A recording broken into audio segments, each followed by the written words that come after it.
Lorsqu'il y a un diabète de type 2, une stéatose hépatique, un surpoids, de l'obésité, ça peut être même un syndrome des ovaires polykystiques où il y a de l'insulinorésistance. Là, on peut intervenir. Le patient a la chance et le pouvoir de changer son mode de vie et d'intervenir sur ces maladies chroniques-là. Voilà, c'est totalement réversible. Sauf que le matin, il faut absolument pas manger de sucre. Ça, c'est à bannir. Le sucre le matin, ouais, à bannir parce qu'on sort d'un jeûne physiologique, donc pendant la nuit, et le matin, on est plutôt insulino-sensible. Donc la glycémie va augmenter. Typiquement, on prend la plupart du temps des petits déjeuners à la française, pain, beurre, confiture, jus d'orange. Exactement, on va dire à 8h du matin. À 10h, il y a un pic de sucre dans le sang, ce qu'on appelle une hyperglycémie. Il faut s'interroger sur notre consommation de sucre, voilà. Oui. Et même en prévention, j'ai envie de te dire. Ouais. Parce que même si tu n'as pas d'antécédent de diabète dans la famille, qu'il n'y a pas d'antécédent de tout court, il faut vieillir en bonne santé parce que le sucre donne un vieillissement accéléré par le phénomène de glycation notamment. Okay, ça a un impact sur la longévité alors. Complètement. Salut, bienvenue sur le podcast Génération 120 ans. Je suis Liron Samoun et j'ai un objectif très ambitieux. Vivre jusqu'à 120 ans, en bonne santé et heureux. Qu'on se le dise, c'est challengeant, surtout dans le monde actuel où il devient de plus en plus difficile de prendre soin de soi. C'est pour cela que je vous propose qu'on parte à la rencontre, ensemble, de personnes intéressantes qui ont des choses à nous apprendre pour vivre au maximum de son potentiel, en bonne santé, et ce sur différents plans. Au niveau de son mental, de son corps, de son environnement et de ses relations sociales. Génération 120 ans est une émission destinée aux personnes ouvertes d'esprit, curieuses et désireuses de vivre leur vie au plus haut niveau de leur potentiel. J'adore découvrir de nouvelles choses qui pourraient améliorer mon quotidien et je fais souvent de belles découvertes que j'ai envie de partager avec vous. Alors c'est parti et bienvenue dans l'émission Génération 120 ans. Salut à tous et bienvenue dans l'émission Génération 120 ans. Aujourd'hui, j'ai la chance d'accueillir de nouveau le docteur Yoni Assouli. Comment vas-tu, Yoni, aujourd'hui? Salut Liron, ça va super. Et toi? Ouais, ça va, nickel. Je suis vraiment content de te retrouver aujourd'hui. Moi aussi. Alors, pour nos auditeurs et auditrices qui ne sont pas familiers encore avec le travail de Yoni, c'est un médecin fonctionnel que je trouve d'ailleurs très dévoué, avec qui nous avons déjà enregistré un épisode captivant sur le sujet de la thyroïde. Si vous ne l'avez pas encore écouté, je vous recommande vivement de le faire, mais évidemment après cet épisode, tout simplement parce que c'est une mine d'informations riche, pertinente et surtout pratique. Personnellement, j'ai énormément appris et vos nombreuses réactions positives montrent que vous avez aussi trouvé cet épisode très enrichissant. Un point qui m'a particulièrement frappé dans notre précédente discussion, Yoni, et c'est la notion que même si ton médecin te dit que ta TSH est dans les normes, en fait, ce qui indiquerait a priori une thyroïde en bonne santé, en fait, ça pourrait ne pas être le cas du tout, et la réalité pourrait être tout autre. Et c'est pour ça qu'on a vu qu'il existe d'autres indicateurs et symptômes à prendre en compte pour vraiment avoir une vision globale de sa santé thyroïdienne. Et c'est hyper important de le savoir parce que la thyroïde, comme on l'a vu, c'est un impact énorme sur notre santé. Mais bon, je ne veux pas vous révéler tout ça dans les détails. Allez écouter l'épisode pour en savoir davantage. C'est exactement ça. Ouais. Et donc, vos retours enthousiastes et ma propre curiosité m'ont poussé à nouveau à t'inviter, Yoni, dans cette émission.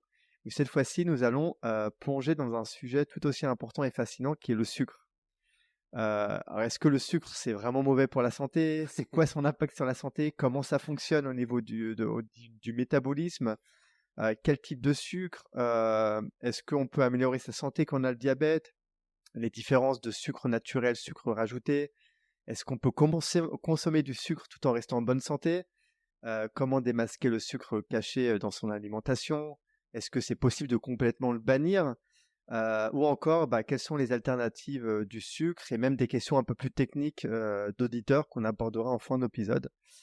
Bref, encore une fois, j'ai de nombreuses questions pour toi, Yoni, et j'espère que tu pourras y répondre et qu'on aura un épisode aussi riche que le précédent ensemble.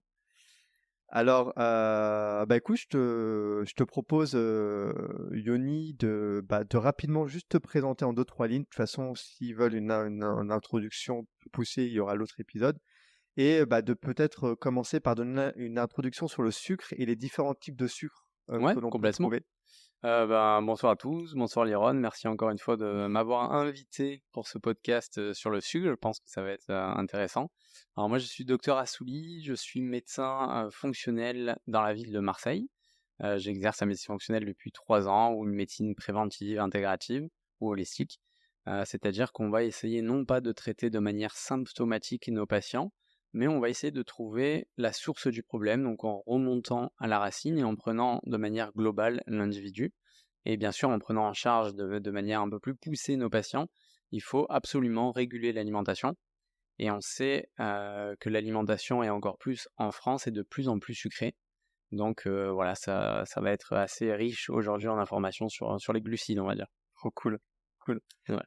Alors, c'est quoi les différents types de sucre aujourd'hui Alors, il faut que comprendre l'on peut déjà que retrouver? le glucose, ce qu'on va retrouver notamment dans les glucides, est le principal carburant de toutes nos cellules. Ok. Notre cerveau, par exemple, ne peut utiliser principalement que du glucose. Les autres tissus, non, mais le cerveau a besoin que de sucre. Les glucides peuvent se répartir en 2 catégories.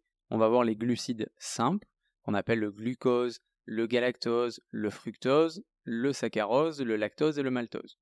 Tout ça, c'est du sucre. Glucides simples. Ah, glucides, ok. Voilà, ça c'est en fait, dans les glucides simples, il y a un suffixe qu'on appelle ose qui signifie le sucre. C'est pour ça que quand je dis à des patients, est-ce que vous consommez des sucres? Ils me disent, ah non, moi jamais, pas de sucre, juste du lait le matin. Je dis, mais dans le lait, il y a du lactose, ça veut dire qu'il y a du sucre. Et du sucre, ok. Ça, c'est des glucides simples. Voilà. Ensuite, on a les glucides complexes, on appelle ça polysaccharides, c'est-à-dire qu'ils sont des polysaccharides assimilables qui constituent des réserves de glucose.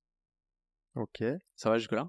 Ouais, ça va. Où les molécules de glucose, en fait, elles vont être unies les unes aux autres. C'est comme des chaînes. Voilà, on a les glucoses simples où là, il y a un seul élément, D'accord. et les glucides complexes où il y a plusieurs éléments. Ils sont issus surtout, on va dire, des pommes de terre, des céréales, des légumes secs. Voilà. Et ensuite, on a ce qu'on appelle les polysaccharides non assimilables, qu'on appelle tout ce qui est fibres, qui vont être digérées par le microbiote intestinal. Ça va être la cellulose, la pectine, la gomme, le mucilage, qui sont issus plutôt des légumes secs, des légumes verts et des fruits. Ok. Donc tout ça, c'est du sucre. Tout ça, c'est du sucre. Ok. Exactement. C'est pas juste, ça s'arrête pas juste au simple glucose. Non, qu'on ça s'arrête consomme. pas au Ok. simple bonbon qu'on va consommer. On trouve du sucre, honnêtement, un peu de partout. Ok. Donc en réalité, dire que je consomme pas du sucre parce que je consomme pas des sucreries ou quoi que ce soit, c'est une aberration. Complètement. Voilà. Ok. Et là aussi, il y a une deuxième erreur. Souvent, je dis à mes patients, bah alors, vous consommez quand même un petit déjeuner sucré tous les matins. Mais je dis, mais pas du tout, docteur, je prends juste une tartine de pain avec du beurre. Mais je leur dis, bah, laissez 20 minutes en bouche un morceau de pain et vous allez sentir un goût sucré. Ouais. Voilà. Ah oui, j'avais entendu ça, ouais. Ce que j'ai envie de dire en introduction, c'est que pendant de nombreuses années, on a fait un amalgame sur le gras et le sucre. On a trop souvent dit à nos patients, faites attention au gras, ça va augmenter votre cholestérol, le gras est un tueur, et on s'est trompé, c'est plutôt le sucre. Voilà. C'est un peu comme ce qui est en train de se passer en Israël, on confond la victime avec l'assassin. Voilà. Donc il faut remettre les choses en place et comprendre que le sucre est un tueur lent. Ok. Voilà. Mais ça, on va le développer plus tard. Mais je pense. ouais, non, c'est tout à fait. Est-ce que c'est un lien avec ça me fait penser à la guerre sucre-gras qui s'est passée dans les années peut-être 90. C'était aux États-Unis surtout. C'était vraiment en 96 à peu près, où c'est des campagnes marketing des cardiologues américains qui ont alerté sur le gras parce qu'il y avait beaucoup de décès aux États-Unis et donc il y avait le low fat, high carbs, donc riche en sucre et peu de gras. Et on a vu une explosion du surpoids, de l'obésité, des maladies chroniques aux États-Unis.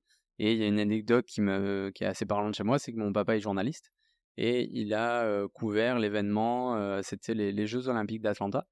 Et il m'a toujours dit, quand il est allé là-bas, ce qui l'a frappé, c'est qu'il y avait écrit de partout low fat et les gens étaient obèses. Ah oui. Et il comprenait pas. Et il Ok. disait, mais c'est incroyable, donc ils sont obèses, mais pourquoi? Donc voilà, ça m'a marqué. Et à chaque fois, j'y pense quand je parle du gras. Mais le gras est très bon pour la santé, je parle du bon gras. On a besoin de gras pour beaucoup de réactions biochimiques dans l'organisme, mais le sucre est un petit peu plus contraignant. Mais il y a sucre et sucre, donc c'est ça qui est important à comprendre. Ok. Donc c'est sucre qui se range dans ces différentes catégories. Complètement. Est-ce que il y a parmi ça, il y a des sucres qu'on pourrait dire des sucres sains et d'autres qui sont Oui, bien sûr, un sucre sain, c'est ceux qui vont provenir principalement des légumes, des fruits, des légumes secs. Ok. Ça reste des glucides plutôt sains. Voilà. Ok. Donc ça, a priori, on peut en manger comme on veut et ça n'aurait pas spécialement d'impact vu que le corps a besoin de ce sucre-là. De toute façon, quoi qu'il arrive, le cerveau a besoin de sucre. Voilà, exactement. Le cerveau a besoin de sucre. Les cellules ont besoin de sucre pour avancer parce qu'une molécule de glucose va fournir 36 molécules d'ATP, l'ATP étant l'énergie Alors, une molécule de glucose glucose fournit 36 molécules d'ATP. Ok. Donc ça, c'est super intéressant. Ce qui compte, c'est déjà de respecter notre génétique, puisqu'on est tous différents, savoir quel sucre on peut manger, quand, combien, à quel moment. Le timing est aussi important. Et ça, c'est grâce au polymorphisme génétique de l'ApoE, dont parle beaucoup Dr Georges Mouton. Oui. Je pense qu'il en a parlé dans un de tes podcasts. Oui. Et donc, tout ça, mis bout à bout, va nous permettre d'avoir une alimentation également personnalisée. Ok. Voilà. Comme dans tout, que ça soit le café, l'alcool, le sucre, je pense qu'il y a une histoire de fréquence et de timing. Ok. Ce que tu dis, c'est que les réactions vont être différentes selon le moment à lequel je veux consommer du sucre. Et il y a des personnes où ils vont peut-être, j'ai peut-être une connerie, mais le matin, ça va être bien de consommer du sucre et d'autres, ça va être plus le soir. C'est un peu ça, sauf que le matin, il faut absolument pas manger de sucre. Ça, c'est à bannir. Le sucre le matin, ouais, à bannir parce qu'on sort d'un jeûne physiologique, donc pendant la nuit, et le matin, on est plutôt insulino-sensible. Donc, ce qui se passe quand on va consommer du glucose, on n'en a pas parlé, mais on peut le dire. Donc, la glycémie va augmenter. Donc, Ok. par exemple, typiquement, on prend la plupart du temps des petits déjeuners à la française, pain, beurre, Ouais, confiture. jus d'orange. Exactement, on va dire à 8h du matin. À 10h, il y a un pic de sucre dans le sang, ce qu'on appelle une hyperglycémie. pressé. Il faut savoir que la régulation de la glycémie se fait de manière très fine dans notre organisme grâce à des systèmes hormonaux que sont l'insuline, le glucagon et le cortisol. Ok, on peut décomposer ces trois choses. Le glucagon va permettre d'augmenter la glycémie en cas d'hypoglycémie. Ok. L'insuline va permettre de réguler l'hyperglycémie en stockant, mais je vais y venir après. Et le cortisol a une régulation à la fois en hyper et en hypoglycémie. Et le cortisol étant également l'hormone du stress. L'hormone du stress. Donc ce fameux petit déjeuner français, à 8h du matin, va entraîner une hyperglycémie chez les patients, on va dire vers 10h, pardon. À 10h, l'insuline est sécrétée par les cellules bêta du pancréas, et son rôle est de faire un peu la police. Elle va aller voir les molécules de sucre en excès dans le sang du patient, elle va leur dire « Oh là là, il faut vous stocker, on ne peut pas rester en hyperglycémie, c'est pas bon ». Et donc l'insuline va stocker toutes ces molécules de sucre en excès dans le foie, les muscles et le tissu adipeux. Ah, il les stocke, il les détruit pas, il peut Non, pas les il détruire. stocke. Ok. L'insuline est une hormone pro-inflammatoire de stockage. C'est comme ça qu'on prend du poids. Parce qu'en consommant trop de sucre, l'insuline stocke dans le tissu adipeux. Et à 10h, qu'est-ce qui se passe ? Le patient va avoir faim, va avoir mal à la tête, va avoir envie de manger, quoi. Et donc ça va être un véritable cercle vicieux qui va se passer. Ok. Voilà. Donc, et ouais. plus on a ces mauvaises régulations, plus on va devenir insulino-résistant.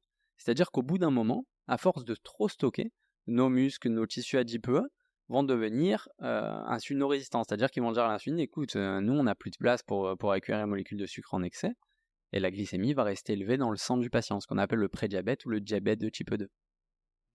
Ok, d'accord, je comprends mieux. Voilà. Donc c'est quand il y a un excès que il y a ça qui... C'est quand on est trop exposé à quelque chose qu'on devient résistant. Voilà, mais c'est qu'il y a eu un excès de stockage. Comme si que tu as déjà pris le métro à Paris ? Ouais. Bah voilà, j'ai vécu à Paris, je prenais la ligne 1 pratiquement tous les matins et je prenais jamais le premier métro qui arrivait. C'était bondé, il était 7h50, j'avais pas envie d'être déjà suffocant en arrivant au travail. Donc je prenais le 3e, le 4e, bah c'est pareil. Voilà. Mais un excès, tu dis, ça s'accumule dans les tissus, donc on devient de plus en plus gros.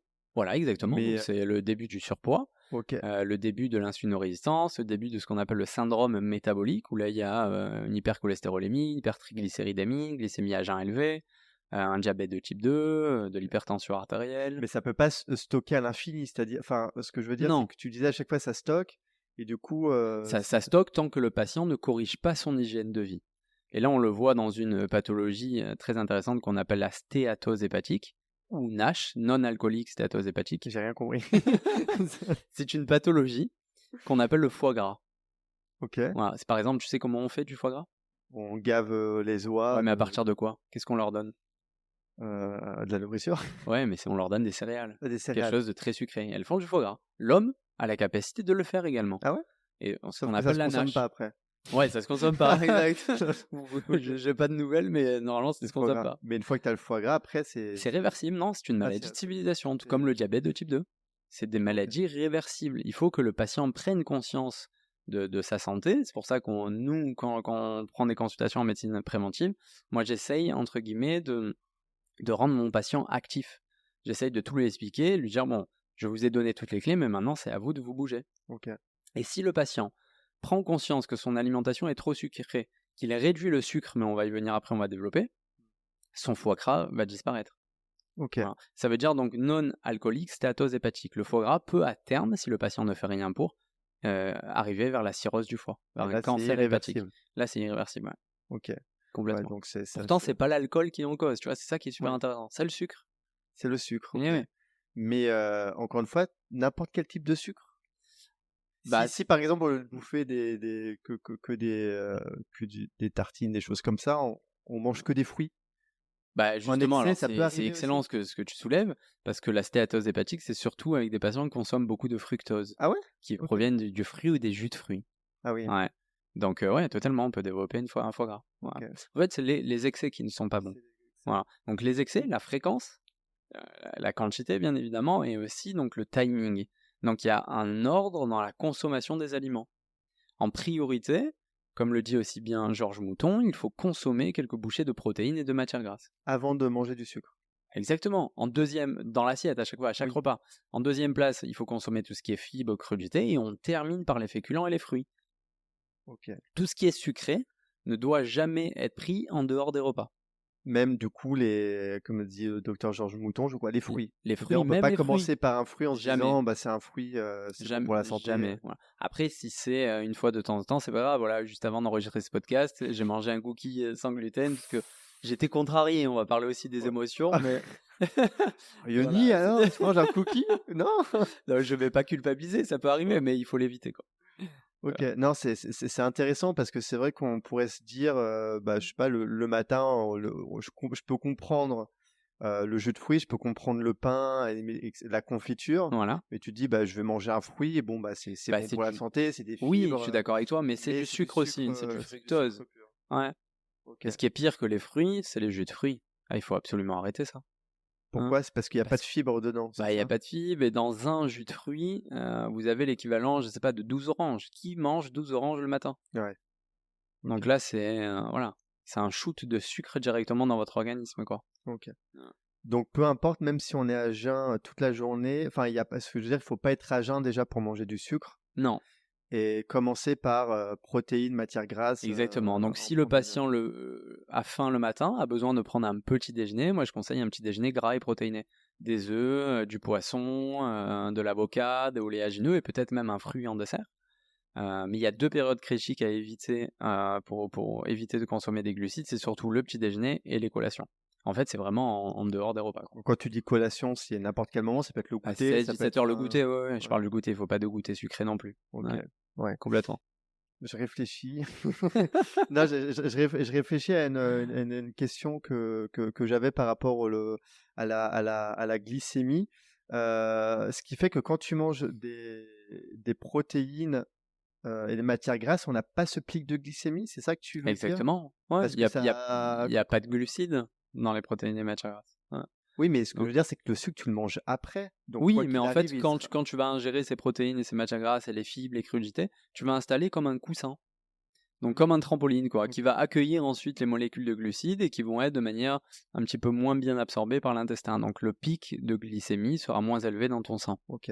Ouais. Donc si je comprends bien, il faut éviter C'est les comme un pics. parachute, en fait. Ouais. Ouais. Oui, c'est les pics qu'il faut éviter. Les pics. Les pics répétés. L'idée d'avoir les pics répétés, l'idée Ouais. d'avoir la courbe de glycémie la plus Alors, raide possible. la courbe de glycémie et a fortiori la courbe d'insulinémie. C'est pas pareil. Ah, En fait, quand tu manges du sucre, des glucides simples, des glucides complexes, tu vas avoir une hyperglycémie. Dès qu'il y a un excès de sucre dans le sang, tu sécrètes de l'insuline, qui est une hormone à la fois de l'inflammation et à la fois de stockage. Plus l'insuline a des variations, plus tu as des chances de devenir insulino-résistant. Voilà. Mmh. Et l'insuline, comme je te le dis, elle peut mener à terme à l'inflammation, et l'inflammation étant, entre guillemets, le berceau de toutes les maladies chroniques. Donc il faut lisser la courbe à glycémie, la courbe à l'insulinémie. OK. Ouais. Et donc, en ayant cette courbe plate, Plate. on va dire, on a quand même les besoins en sucre qui vont être comblés par Ah ce oui, qu'on mange, quoi. complètement. Ouais, bien Donc, sûr. c'est juste T'as du sucre partout, hein, donc ouais, ouais. tu seras pas en hypoglycémie. Ok. Ouais. Ok, donc ça c'est chouette. Alors comment ça affecte notre corps et notre cerveau le sucre, c'est justement à partir de cette insulino-résistance. Ça l'affecte à partir de la régulation donc hormonale. Donc c'est à la fois lorsqu'on est en hypoglycémie. Donc là, tu peux avoir des sueurs, des vertiges qui peuvent aller même jusqu'au malaise. Et les symptômes d'hyperglycémie peuvent également être très désagréables pour le patient. Donc avec la soif, des céphalées, une déshydratation. Et quand on parle d'hypo et d'hyper, ça peut concerner tout à chacun ou Ouais, tout à chacun. c'est-à-dire que moi je peux être en hyper si je mange beaucoup de sucre d'un coup, ou Complètement. en hypo si je mange pas de sucre d'un Ouais, coup. exactement. Et on a quoi comme symptômes dans ce cas-là Bah, ça peut aller, ça peut être de la déshydratation, des céphalées, de l'envie de soif, des envies d'uriner, un manque de concentration, de la faim, des D'accord. vertiges, jusqu'au malaise, jusqu'au coma. Ah oui, ok. Ouais. Ouais, C'est pour ça que la régulation de la glycémie, elle se fait de manière très très très fine dans l'organisme, grâce aux hormones Ok. dont on a parlé. C'est vrai que moi je pensais que ça concernait uniquement les personnes qui ont le diabète parce qu'à chaque fois on entend je suis en hypo, Et du coup, ouais. il faut que je mange du sucre. Non, si tu fais un jeûne même prolongé, tu peux être en hypoglycémie. Donc, Ok. grosso modo, pour expliquer aux patients, la glycémie doit être comprise à peu près entre 0,80 et 1 gramme par litre dans le sang, de glucose dans le sang. Ok. Ça, c'est la régulation fine. Ensuite, il y a ce qu'on appelle l'hémoglobine glyquée. Donc, l'hémoglobine, ça, je pense que tout le monde sait, Ouais. l'hémoglobine peut être glyquée, c'est-à-dire caramélisée par des molécules de sucre. Voilà. Et donc la caramélisation va donner un résultat qu'on appelle l'HbA1c chez le patient, qui doit être inférieur à 10% de l'âge du patient. Par exemple, moi j'ai 33 ans, mon hémoglobine glyquée doit être inférieure à 5,2. Ok. D'accord ? Si un patient a 40 ans, elle doit être inférieure à 5,3.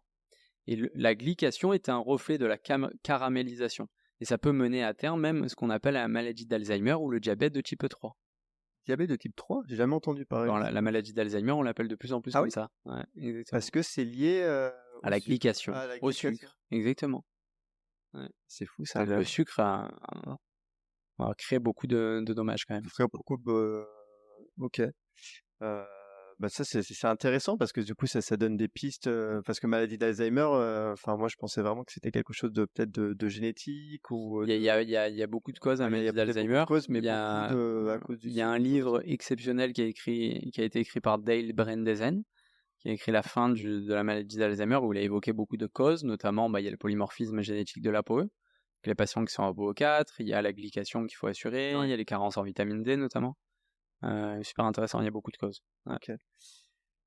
J'ai une question qui me vient justement par rapport au sport. On te dit avant de faire du sport, mange une barre de céréales ou un truc. C'est des mythes nutritionnels, tu sais. Des mythes nutritionnels. C'est comme le petit déjeuner, c'est le petit déjeuner est roi. C'est comme le soir, on m'a dit, docteur, le soir, il faut pas manger de féculents, pas de protéines pour bien dormir. C'est des mythes nutritionnels. Okay. Le sport, moi personnellement, je fais mon sport tous les matins à jeun. Et je me trouve super bien comme ça. Je conseille même à mes patients de le faire. Ce qu'il faut juste comprendre, c'est qu'après l'activité physique, il faut majorer notre consommation de glucides. Okay. Voilà. Notamment pour l'activité cérébrale. Donc c'est après. C'est plutôt après l'activité physique. Mais pas avant. Non, complètement. Okay, parce que c'est vrai qu'on dit allez prends une barre de céréales, ça va donner un petit pic et ça va te booster. J'ai des patients sportifs, donc pour avoir des joueurs de haut niveau, ils m'ont dit mais nous, toute notre vie avant un match, on nous a dit il faut manger des pâtes. Et justement, le sport ne régule pas la glycémie. Bien sûr. Ah oui, l'activité physique. Donc au final, même si on a un pic, c'est pas très grave vu qu'on fait du sport après. Non, mais sur le long terme, ça, comme je t'ai expliqué, tu vas avoir des pics répétés de glucose, des pics répétés d'insuline. Ok. Ouais. Donc si je récapitule, il faut faire attention à la fréquence et au timing de quand on mange le sucre. Exactement. Éviter, qu'est-ce que je voulais dire ? Le sucre le matin. Voilà, éviter le sucre mental, le sucre à jeun. Ouais. Et éviter les cycles répétés de pics. De pics glucidiques, ouais. Mais pour éviter, il suffit de manger dans le bon ordre. Ok. Ouais, tout simplement. Ça, c'est hyper intéressant. Et ce que j'ai compris aussi, c'est que peu importe notre situation, on peut revenir à un état, entre guillemets, normal. Complètement. complètement. Complètement. Alors, je parle pas de la maladie qu'on appelle le diabète de type 1, qui est Ah une oui, c'est maladie ça que- auto-immune qui entraîne une destruction progressive des îlots de Langerhans, Des îlots de Langerhans dans le pancréas, là où sont produites notamment les hormones et notamment l'insuline dans les cellules bêta. Ça touche vraiment, donc ça provient d'un mauvais fonctionnement du système immunitaire du patient. Lorsqu'il y a un diabète de type 2, une stéatose hépatique, un surpoids, de l'obésité, ça peut être même un syndrome des ovaires polykystiques où il y a de l'insulinorésistance. Là, on peut intervenir. Le patient a la chance et le pouvoir de changer son mode de vie et d'intervenir sur ces maladies chroniques-là. Voilà, c'est totalement réversible. Donc c'est totalement réversible. Ouais. Ok, oh, super. Et donc parce que le diabète de type 1, c'est pas forcément lié au sucre. Non, C'est- le diabète c'est type 1, c'est vraiment- une maladie auto-immune, donc le pancréas du patient est attaqué par son propre système immunitaire dans les îlots de Langerhans. Donc l'insuline, Roland le Garros, patient ne présent. produit plus d'insuline, quoi. Et si on le met pas sous insuline, il meurt. Donc l'insuline a été merveilleuse pour ces patients-là. Voilà. Mais l'insuline a été merveilleuse de toute façon, pratiquement toute notre vie. C'est l'évolution qui a fait et l'industrialisation qui a fait qu'on a de plus en plus de maladies chroniques. Voilà. Ouais. À l'époque du paléolithisme, il n'y avait pas tout ça. L'insuline, elle était sécrétée vraiment quand il fallait. Les patients consommaient plus de protéines, ils consommaient suffisamment de matières grasses, ils consommaient également des glucides, mais les glucides n'étaient pas les mêmes qu'aujourd'hui. Voilà, il n'y avait pas de sucre raffiné, de sucre transformé, d'édulcorants. Voilà, il y avait beaucoup moins de céréales également. Voilà. Les sucres que consommaient, ils provenaient plus des fruits, des légumes, des oléagineux, des végétaux, quoi. Voilà. Tu vois, donc il y a entre guillemets bon sucre, mais même s'il y a bon sucre, il faut quand même l'amener au bon moment. Et il y a mauvais sucre qu'on va trouver dans toutes les préparations industrielles. Dans Et les magasins. mauvais sucres, si on suit la règle de manger la protéine et les protéines matières grasses, C'est mieux, bien sûr que c'est mieux. Mais donc est-ce que ça peut nous permettre de manger ça malgré tout? Ou ça a quand même un effet néfaste? c'est un effet C'est néfaste. des donc- questions naïves, mais Non, mais j'imagine, c'est super je vais intéressant. manger des œufs et de la viande et après ça, je vais bouffer des bonbons. Ouais, voilà. Ouais, non. Alors déjà, c'est mieux, oui, Oui. mais c'est pas bon. Pourquoi? Parce que là, tu vas déséquilibrer ton microbiote intestinal. Donc le pilier de ta santé, et tu vas entraîner probablement une dysbiose bactérienne ou fongique, potentiellement. Mais pourquoi beaucoup du coup, s'il n'y a pas le problème d'insuline? Bah parce que tu vas nourrir tes mauvaises bactéries. Ah oui, En avec fait, il faut savoir que les bactéries, et même les champignons, les levures, adorent le sucre. Donc plus tu leur emmènes du sucre, plus elles se reproduisent et te créent une dysbiose bactérienne. Ok, Ouais. ok, super. Mais c'est intéressant, ta question était pertinente, ça. Ouais, non, mais ça permet de moins culpabiliser. Je vais manger des œufs et après, Ouais. Tu vas dire, bah c'est bon, les M&M's enfin en dessert, c'est parti.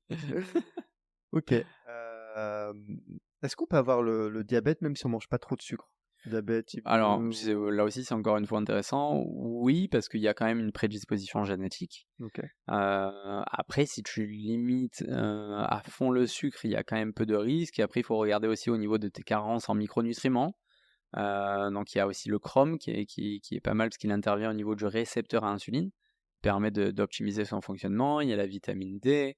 Voilà, il faut regarder au niveau du profil des acides gras. Il faut quand même regarder au niveau des oméga 3, des oméga 6. Donc, tu as moins de chance, mais il y a quand même une prédisposition. Mon papa est diabétique de type 2. Moi, personnellement, je fais tout pour ne pas l'être. Donc, voilà, tu peux, ce qu'on appelle l'épigénétique. Tu peux inverser le gène que tu as. Comme si tu as un pistolet qui est activé, bah, il faut ne pas appuyer sur la détente, quoi. Ok. Ouais, non, c'est ok, mais il faut faire davantage attention quand on a une prédisposition génétique. Je pense que oui, complètement. Ou par exemple, quand il y a des antécédents de cancer dans la famille, il faut être un peu plus suivi également. Il y a des maladies neurologiques aussi. Ouais. Ok. Ouais, c'est des petits signaux rouges, comme dans un moteur d'une voiture. Alors, est-ce qu'il y a une quantité de sucre à consommer quotidiennement? Comment on sait si on a un apport suffisamment de sucre?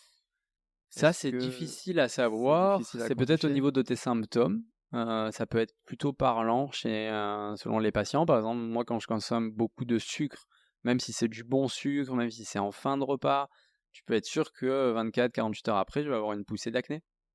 Donc, je sais qu'à ce moment-là, j'ai mangé plus de sucre qu'il ne fallait. Donc, j'essaie la prochaine fois de réguler, d'en manger moins. Tu peux avoir même des symptômes comme on a évoqué en introduction, donc des maux de tête, des vertiges, une faim, une sensation un peu d'ébriété. Donc ça veut dire que peut-être tu as mangé trop de sucre et que tu es en hypoglycémie. Voilà. Mais il n'y a pas de quantité ou de calories à respecter.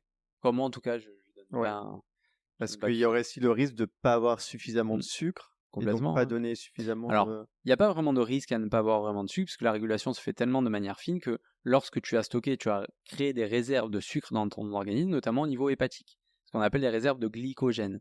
Donc par exemple, quand tu fais un jeûne Ouais, ça. de 16, 24 heures, voire plus, donc tu vas libérer des réserves de glycogène pour ne pas être en hypoglycémie. Ok. Voilà.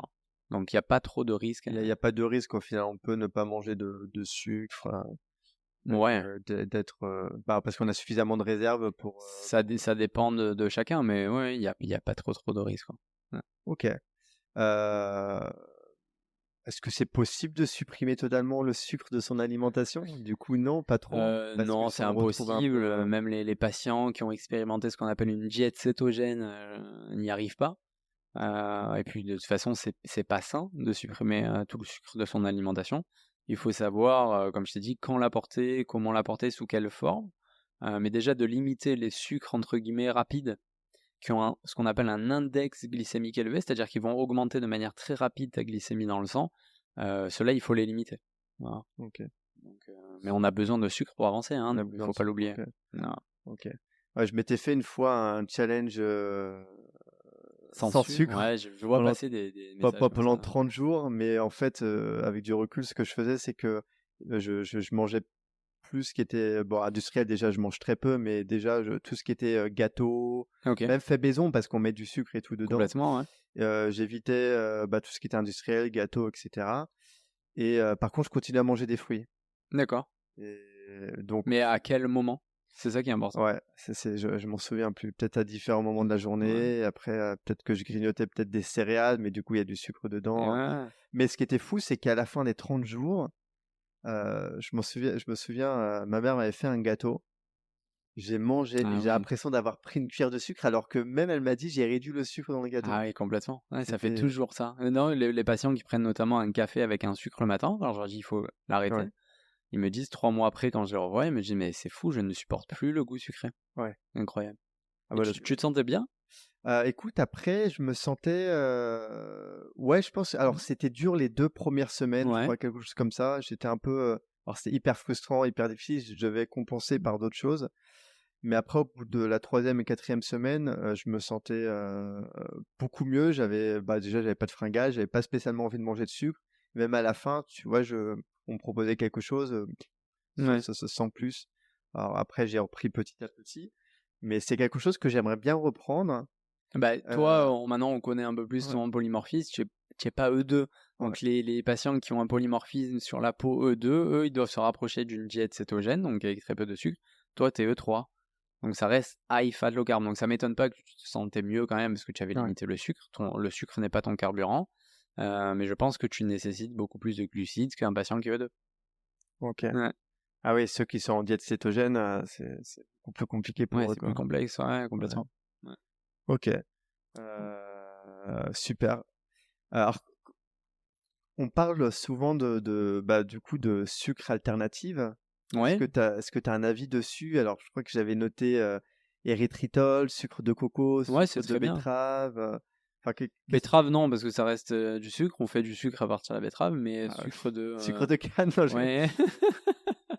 Sucre de coco, érythritol, ça c'est en tout cas je trouve que c'est des super alternatives, ouais, tout à fait. Ok. Il y a un truc que tu recommandes plus que d'autres, ou est-ce que finalement, si on remplace ça par ça, on est plus ou moins tranquille Ouais, c'est mieux d'avoir ce sucre-là qu'un sucre blanc ou un sucre roux.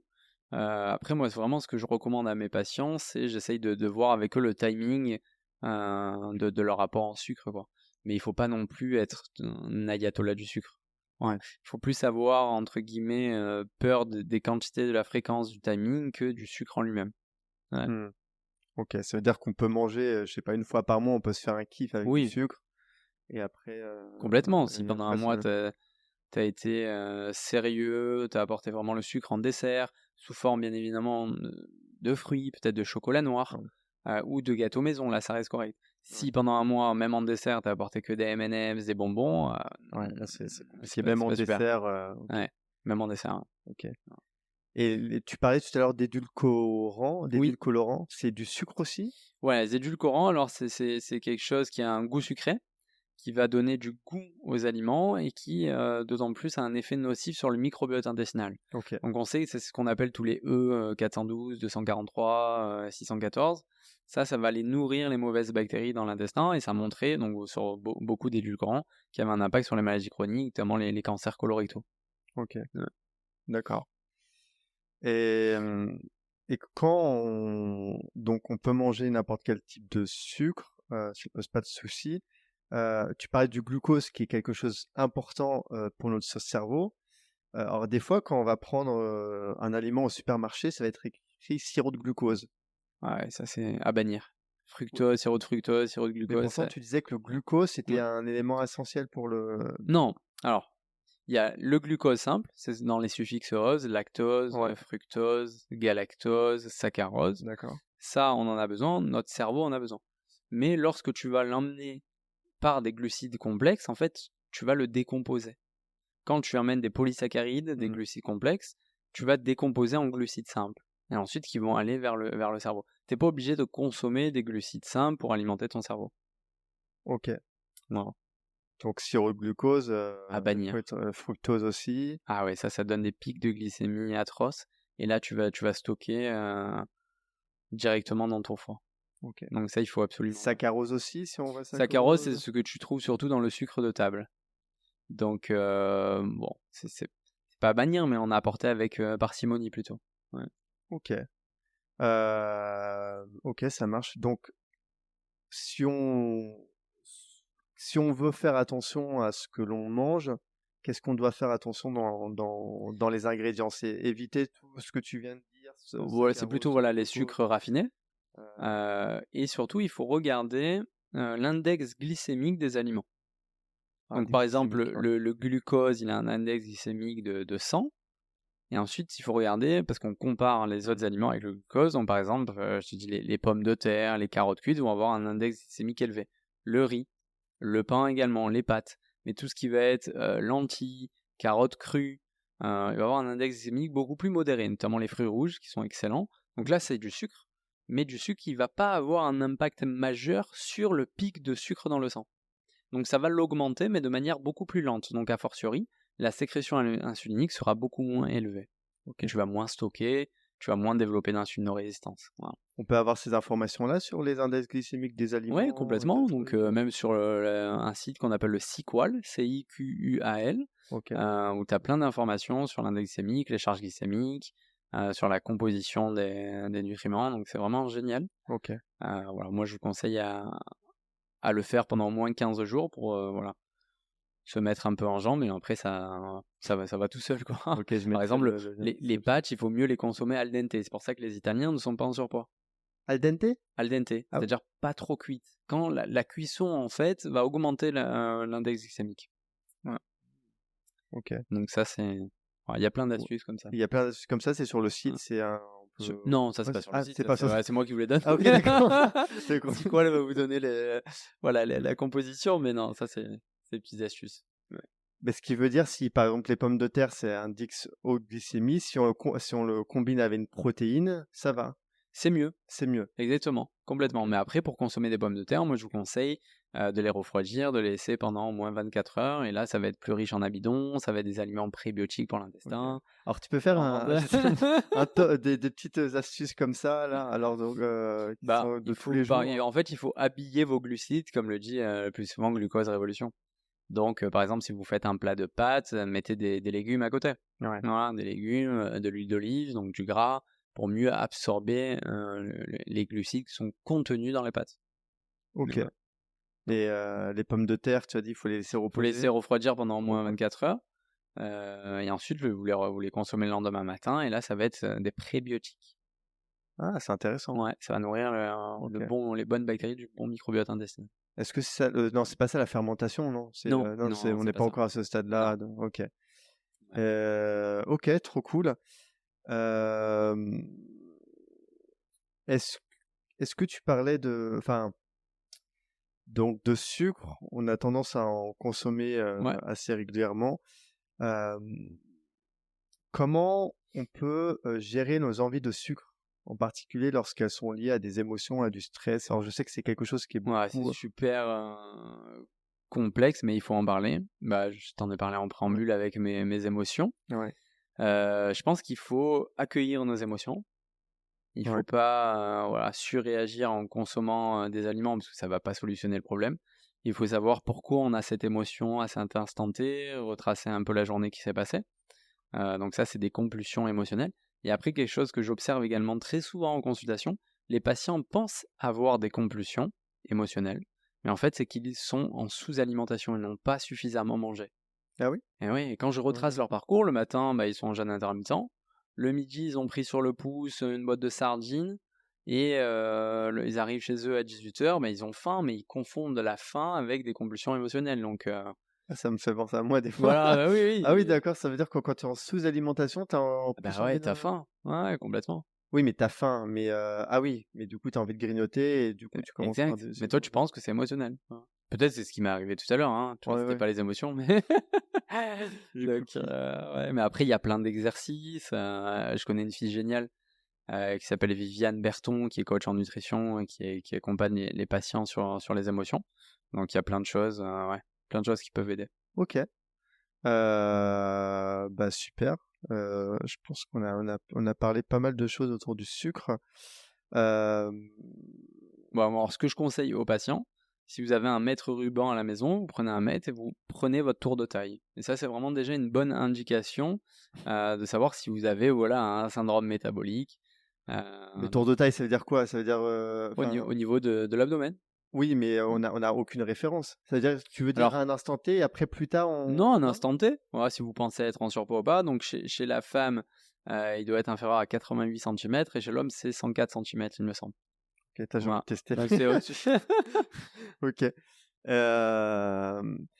Et alors qu'est-ce qui se passe si on est 94 chez l'homme et 80 chez la femme. Ok. Tu vois, il y a une petite, si on est au-delà de ça, ou alors supposons, je sais pas, on a le diabète, ou alors on mange trop de sucre, bref, on a pas mal de symptômes. il faut déstocker.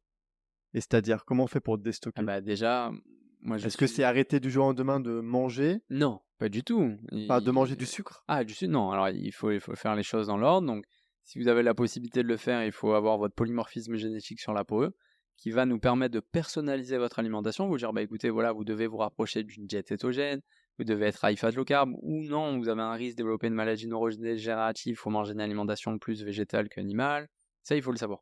Deuxièmement, il faut enrichir votre alimentation en aliments vrais, c'est-à-dire enrichis en micronutriments. Voilà, il faut pas que vous consommez des aliments où vous prenez l'aliment et derrière il y a marqué 46 composants. Là, ça veut dire que l'aliment de base, on ne sait même plus lequel c'est, il a été transformé. Ouais. Essayez de mettre en place, si vous pouvez, ce qu'on appelle un jeûne intermittent, qui consiste à ne pas manger sur une période de 16 heures d'affilée, soit en sautant le petit déjeuner, soit en sautant le dîner. Donc il y a eu beaucoup d'impact, plutôt chez les animaux, il n'y a pas eu encore d'études chez l'homme, mais sur le syndrome métabolique, sur l'insulinérésistance, sur des maladies chroniques. Et donc, il faut manger sur une période de 8 heures d'affilée. Soit le matin et le midi, vous arrêtez, ou soit le midi et soit le soir. Je trouve ça beaucoup plus facile.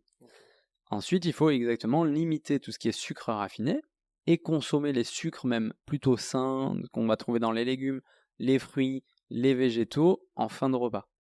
Déjà, ça, ce sont des premières étapes, ce qu'on appelle l'hygiène de vie. Ensuite, il faut s'intéresser à la cause du surpoids, de l'hyperglycémie, de l'insulinérésistance. Il y en a une qui est le plus souvent oubliée, moi je suis un passionné, c'est le sommeil. Ah oui. Donc Tout en manque de sommeil se fait pendant le sommeil. Tout, absolument tout, et notamment le sommeil profond et le sommeil paradoxal, le sommeil des rêves. Voilà, donc il faut, si vous avez du surpoids, des maladies chroniques, de l'insulinérésistance, il faut s'interroger sur votre qualité de sommeil. Ça ne veut pas dire que vous dormez 8 heures par nuit, que votre sommeil est bon. Ah oui. Peut-être que vous avez un sommeil profond perturbé, un sommeil paradoxal perturbé.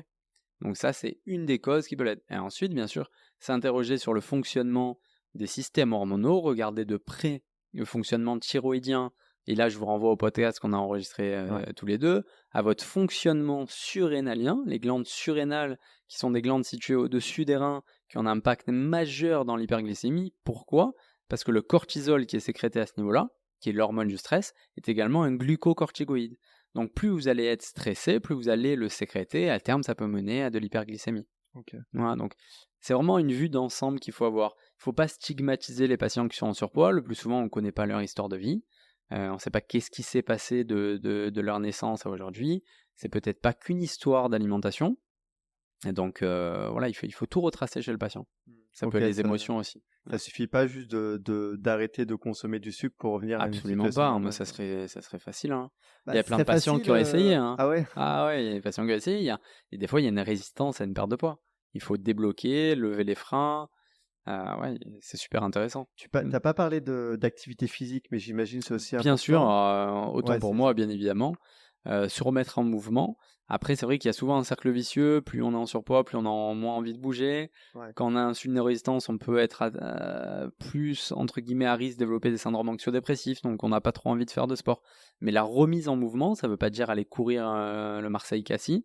Mais la remise en mouvement, de la marche rapide, voire même quelques montées d'escalier, passer ses coups de téléphone en marchant, peut déjà améliorer le syndrome métabolique. Ouais. Ok. Complètement. Donc ça c'est intéressant, mais ce que je comprends, c'est que je peux pas juste arrêter de manger du sucre et faire du sport pour renverser la situation. Il y a beaucoup de Eh choses à non, prendre ça en c'est compte. les fameux slogans qu'on nous pousse à Manger croire, plus. manger plus, manger moins et bouger Ouais. plus. Ouais. Ça n'a jamais aidé quelqu'un. Ça fonctionne pas. Bah non, manger moins, ça veut dire quoi manger moins? On est tous Bah, différents. on réduit les Moi, si je calories. mange moins de gras, bah, je suis pas en bonne santé, hein. Moi, le gras est mon carburant. Ouais. Bouger plus, oui, mais quand, comment, quelle activité, ça, il faut essayer d'expérimenter, voilà. Ok, donc faire un régime, c'est une aberration. Ouais, il faut pas parler de régime. Il faut parler plutôt de rééquilibrage alimentaire, de diète personnalisée. Ok. Voilà, le régime, c'est une punition, hein, d'ailleurs. Ouais. Voilà, Oui, c'est faut le se terme, faire plaisir. complètement. Et puis. Et avant toute chose, il faut ouais. pas l'oublier, je vous le dis, très important, l'alimentation doit rester un plaisir. Ouais. Voilà. Donc souvent on me fait la réflexion parce que je suis sans gluten, sans lactose, donc je suis intolérant au lactose et je bannis le gluten depuis 2 ans, mais j'adore manger et je prends beaucoup de plaisir à manger. Yoni m'a Voilà. dit qu'il fallait prendre plaisir. Du coup, Voilà. je mange, je me fais plaisir. Des boineaux, des Exactement. bonbons. C'est Yoni qui m'a dit. C'est ça. Attends, mais comment ça fait 2 ans que t'es sans gluten et sans. Sans lactose, non, j'ai découvert ça il y a 1 an grâce à un polymorphisme génétique du LCT sur la lactose. Ouais. Donc ça fait 1 an. Sans gluten, ouais, ça fait 2 ans, mais Et ça va, tu le vis bien, quoi. ouais, c'est génial. Les quoi. pâtes, les pizzas. Ça c'est dur, j'en mange plus du coup, quoi. J'en mange Oui. de temps en temps des pâtes sans gluten, mais il faut qu'il y ait une bonne sauce à côté. Pizza, j'en mange plus. Je suis pas retourné en Italie depuis, Ouais.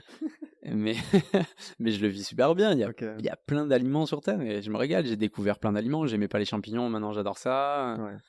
Voilà, donc C'est vrai il que faut pas le voir comme une restriction. Ouais.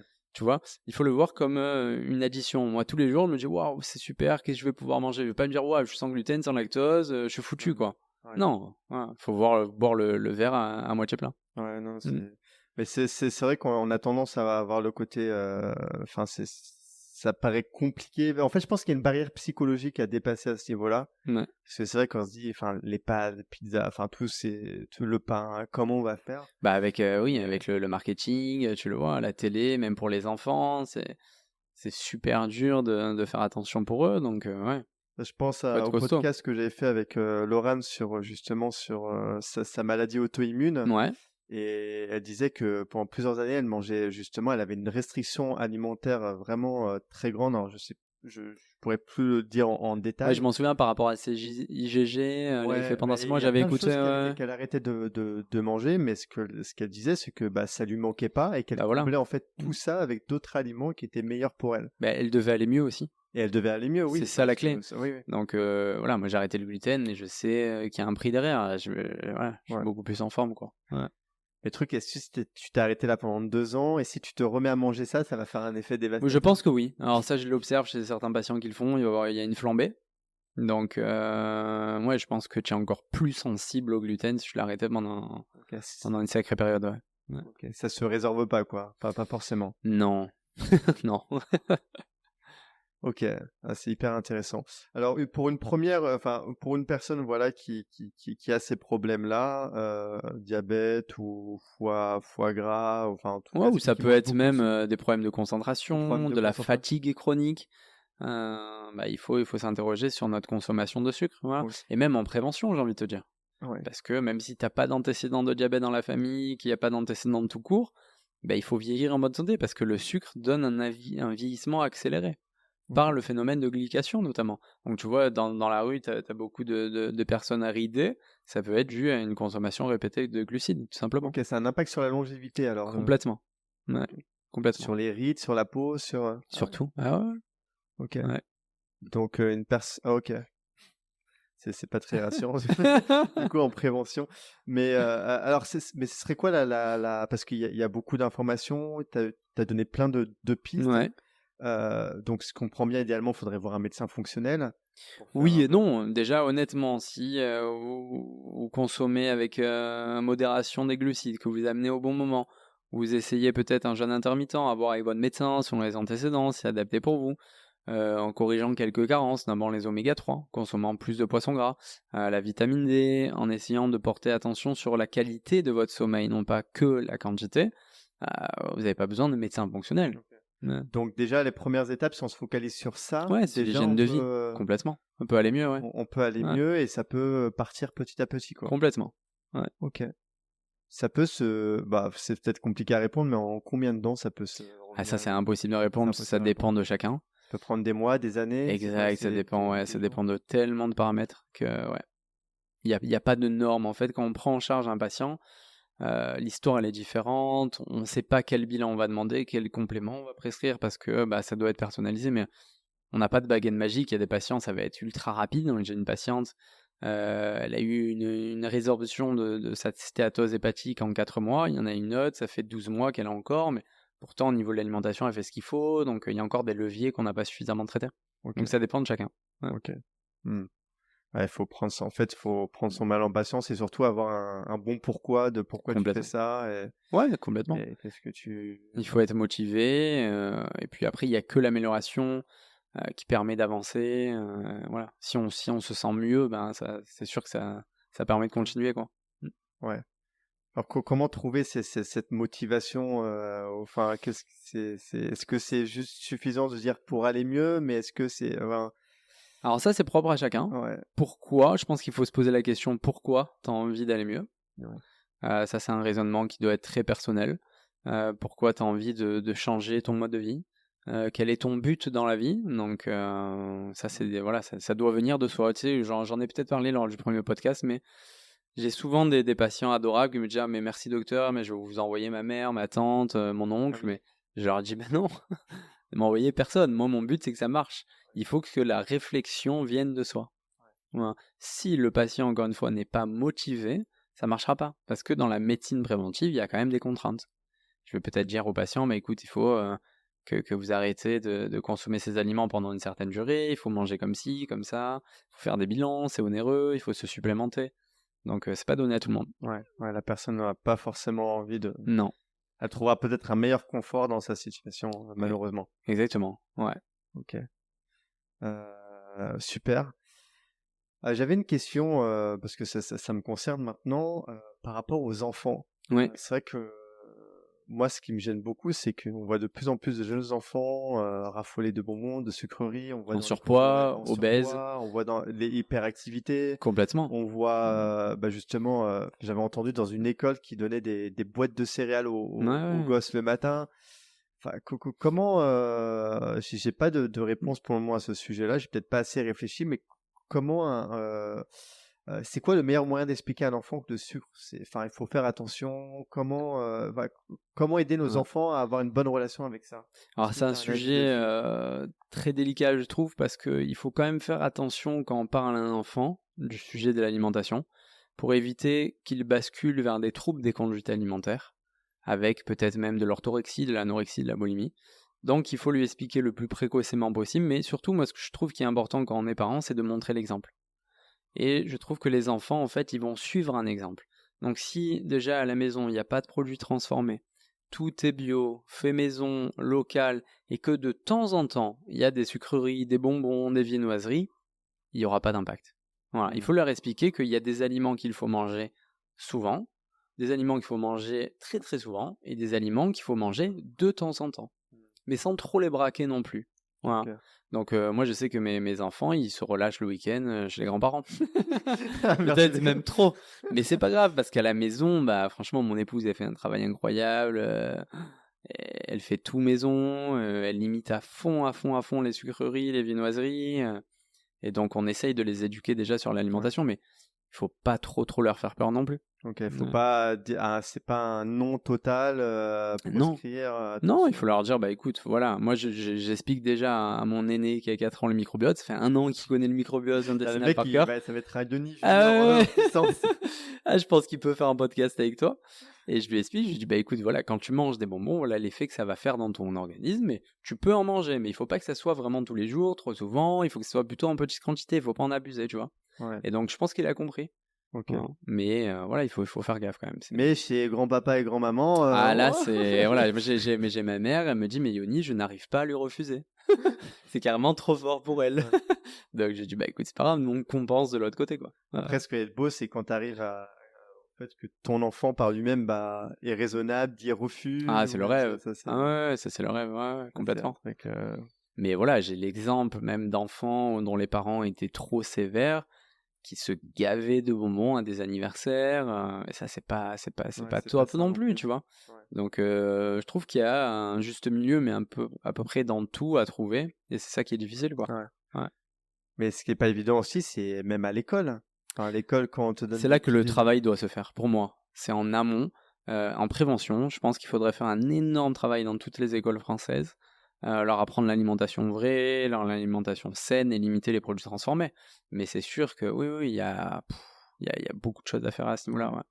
Ouais, c'est ça qui est pas évident. En plus, t'as pas de compte. Enfin, j'imagine quand t'as tes enfants à l'école, t'as pas de contrôle sur eux. Donc non. C'est eux et leur volonté, même leur conscience. Donc, en fait, suffisamment en amont, il faut que t'aies expliqué tout ça. Complètement. Ouais. Mais après, voilà, ça dépend aussi de l'enfant. Il faut qu'il soit réceptif, il faut voir voilà, qu'il ait pas de sensibilité émotionnelle, qu'il n'y ait pas de problème avec l'alimentation. Il faut faire gaffe. Ouais. Moi, je me méfie beaucoup de ça. Ouais. Mon premier stage en tant qu'interne en médecine était dans un service d'anorexie, donc ça m'a un peu chamboulé. Mais voilà, il faut faire gaffe, quoi. Ok.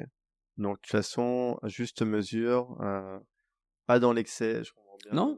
Il faut limiter à la maison, montrer l'exemple, mais l'exemple, il faut le montrer tout le temps, que ce soit dans l'alimentation, dans l'activité physique. Vos enfants vont vous voir aller faire du sport, ils vont vous voir manger sainement, ils vont vous voir mastiquer.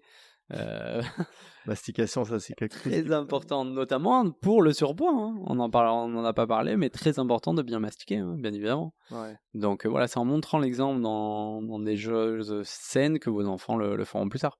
Ouais. Ok. Super, merci pour cette réponse. Je rebondis sur le surpoids et la bouée, là, qu'on a, la fameuse bouée. Ouais, c'est l'adiposité. L'adiposité. Donc ça, juste en faisant la restriction calorique et en faisant du sport, ça suffit pas à faire partir ça. Enfin, ça peut suffire, mais peut-être pas. Peut-être pas. Après, il faut muscler. Ouais. Peut-être pas. Après, peut-être qu'il y a un problème de dysbiose intestinale. Peut-être qu'il y a des carences en micronutriments. Il peut y avoir plein de choses, ouais. Okay. Mais déjà, c'est des pistes qui peuvent solutionner beaucoup de problèmes, ouais. C'est quelque chose. En fait, il faut partir à la chasse du sucre caché. Et il est caché dans beaucoup d'aliments. Ouais. Donc, il faut le limiter à fond, quoi. Ouais, donc, pour répéter ce qu'on a dit, c'est dès qu'on voit des trucs en ose dans les ingrédients, c'est exactement, en ose et en E241, tous les édulcorants. Tous les édulcorants. Exactement. Et dès qu'il y a une longue liste d'aliments dans le paquet, là, vous le jetez, vous le prenez pas, vous l'achetez pas. Ouais. Non, ça veut dire que l'aliment de base a été modifié et transformé. Ouais, moi, ce qui me rend fou, c'est dans les magasins, on voit les paquets de bonbons pour gosses. Et derrière, tu as une liste d'ingrédients comme ça, énorme. Ouais. En plus, on te dit même peut provoquer des problèmes. Incroyable, j'ai lu ça. J'ai lu ça il y a 15 jours, j'ai découvert ça. Donc, oui, chez mes beaux-parents, j'ai lu, mais c'est fou, dans le paquet de bonbons, il y avait écrit ça, peut provoquer des troubles de concentration chez l'enfant. C'est incroyable. Bon, via le microbiote. Hein. Oui. Le lien se fait via le microbiote. Via le microbiote parce que ça nourrit les mauvaises bactéries. Etc. Exactement. Donc, ok. Mais est-ce que parce que on a fait une consultation il y a pas longtemps, si on arrive à résoudre notre intestin, enfin qu'il soit réparé, notre microbiote est réparé. Ouais. Est-ce que c'est le bon terme de dire microbiote est réparé? Enfin, en tout cas notre intestin. Non, on va dire le microbiote, on va dire il est plutôt enrichi, parce qu'il faut le diversifier. Donc via l'alimentation, bien sûr, mais ça peut être aussi via les probiotiques, mais on va dire réparer la muqueuse intestinale. Toi, tu parles plutôt de la muqueuse, celle qui absorbe les micronutriments. Voilà, les gros, qui apprend les pâtes dysbiose, que tout soit ok. Si on mange un bonbon et tout, est-ce que la situation se dégrade rapidement ou c'est vraiment, encore une fois, c'est une question de fréquence Complètement, c'est une question de fréquence. Ouais. C'est pas en phase aiguë. Après, on a tous une sensibilité différente, mais non, c'est pas. Tu vas pas manger de bonbons, tu vas dire c'est bon, j'ai développé le diabète. Non, c'est pas ça. Pas vraiment le diabète, mais en tout cas un dérèglement suffisant. Non. Voilà. C'est sur la durée. Sur la durée, ok. Intéressant. Heureusement, sinon. Oui. Il y aurait encore plus de maladies chroniques. Hein. Déjà, je trouve qu'il y en a beaucoup. Il y en a beaucoup parce que quelque chose de très intéressant, c'est que il y a eu une évolution de la consommation de sucre qui a été exponentielle en 50 ans par habitant. Donc je pense que c'est une des pistes des maladies chroniques via l'insuline et qui emmène de l'inflammation, quoi. Ok. Ouais. Et tu crois que ça va continuer à... Oui, complètement. Ça risque pas de... Non, je suis pas très optimiste pour ce sujet-là.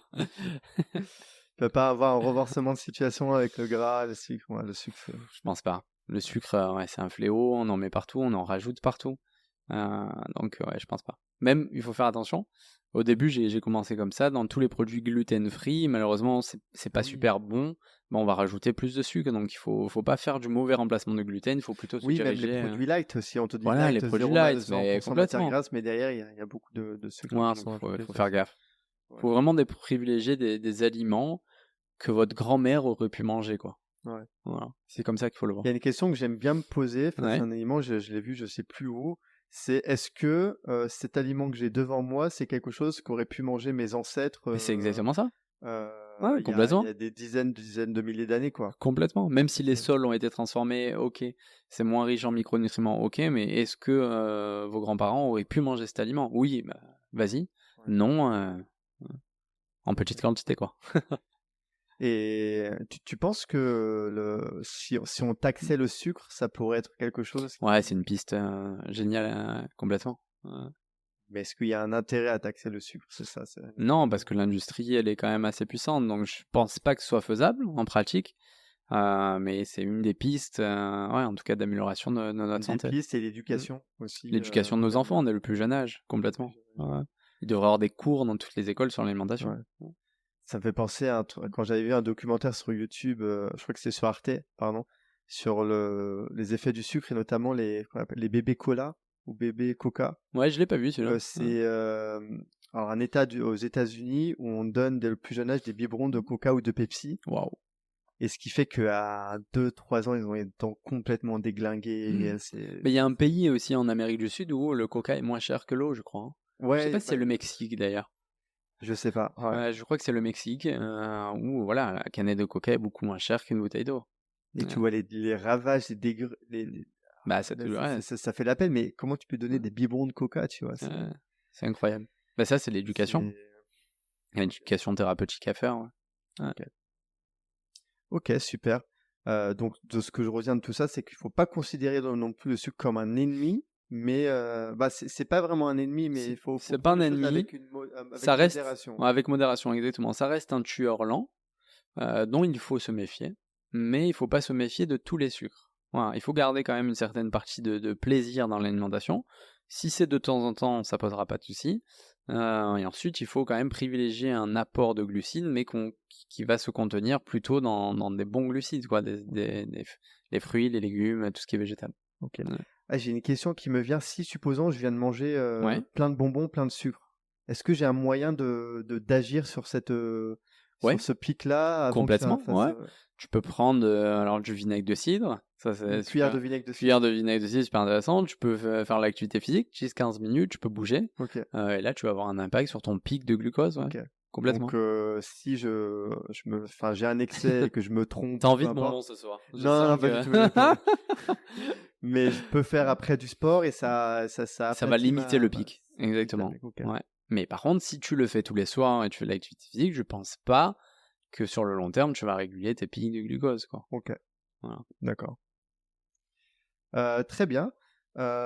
Écoute, j'ai fait le tour des questions que j'avais autour du sucre. Est-ce qu'il y a, avant de passer aux questions des auditeurs, est-ce qu'il y a des choses que que je n'ai pas abordé, que tu aurais aimé aborder autour du sucre? C'est ou peut-être quelque les chose que- complications. Il faut savoir donc l'hyperglycémie répétée, les sécrétions insuliniques répétées vont être à la base, à l'origine même de la plupart des maladies chroniques. Ouais.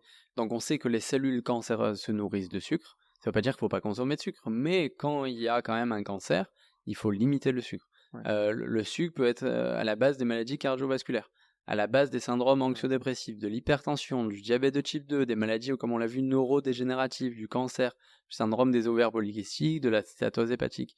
Donc, on parle quand même d'un sacré tueur, quoi. Ouais. Voilà. Mais encore une fois, avec modération, l'amener au bon moment, limiter les excès, c'est toujours comme ça. Comme le café, l'alcool, comme dans tout en fait. Ouais. Voilà. Ok, donc avec modération. Il y a un moyen de savoir si on a insulino-résistant? Complètement. Donc on peut doser dans le sang la glycémie à jeun. Il faut doser l'insulinémie à jeun qui doit être inférieure à 2, puisqu'on est à jeun, elle ne doit pas être sécrétée. Il ne faut pas faire le test de HOMA, et c'est là où je rejoins Dr Georges Mouton, qui est un produit statistique, une multiplication, qui ne donne pas vraiment un indice sur l'insulinorésistance. Il faut plutôt regarder du côté de l'hémoglobine glyquée, où comme je l'ai expliqué, l'hémoglobine glyquée doit être inférieure à 10%, je crois, ou inférieur à 10 par rapport à l'âge du patient. Ouais. Ok. Voilà, Donc on peut faut voir enlever si on une a décimale, insul- quoi. Ouais. mais en tout cas, a priori, il n'y a pas de raison qu'on soit insulino-résistant si on n'est pas en excès de sucre. Enfin, si on n'a pas de... Ça veut rien dire, j'ai tout ça vu. va, ok. Après, si le patient mange plutôt sainement, il bouge relativement de manière fréquente, non, il n'y a pas de risque en soi. Mais après, bon, il faut regarder du côté de la génétique, il faut Ouais. regarder quand même, des fois, il y a du sucre caché, il s'en rend même pas compte. Mais non, je suis d'accord, le risque est faible, ouais. Ok, Ouais. d'accord. Très bien. Comme ça te permet d'avoir des indicateurs sur lesquels se Voilà, fier. c'est de la biologie hein, que normalement la plupart des médecins généralistes demandent. Hein. Ouais, le fond de base. Peut-être pas l'insuline à jeun, mais ça, vous pouvez lui demander ou lui signaler à votre médecin. L'hémoglobine glyquée le fait le plus souvent. Hein. Ouais. Ok. Il y a des compléments alimentaires qui favorisent le contrôle de la glycémie? Ouais, il y en a plein. Qui Donc, sont recommandés, pas du tout recommandés? moi, j'aime pas trop mettre des compléments alimentaires pour limiter la glycémie, sinon je trouve ça trop facile. Je préfère donner des conseils hygiéno-diététiques à mes patients.